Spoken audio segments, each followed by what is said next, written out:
السلام عليكم ورحمة الله وبركاته. معاكم أحمد من قناة الدوي. النهاردة إن شاء الله بإذن الله حلقة جديدة مع أحمد من قناة الدوي.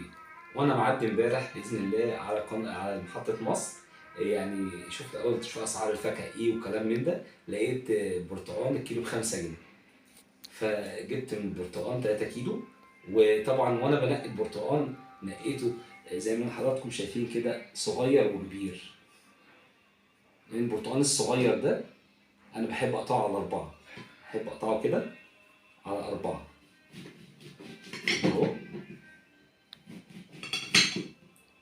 طبعا في اللي بيحب يقشر، ده كبير للتقشير، تمام.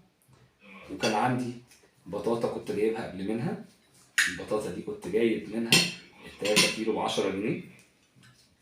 برضه بطاطا زي ما انتم شايفين كده، بطاطا ما شاء الله جميلة. نجرب البطاطا. بسم الله الرحمن الرحيم. بطاطا مشوية. بسم الله الرحمن الرحيم.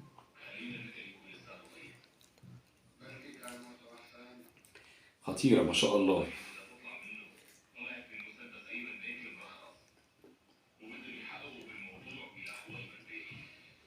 جميلة البطاطا. الطريقة دي بتاعت البرتقال دي أنا بحب أقطعه على 4 كده، بس الطريقة دي سهلة وجميلة. بسم الله.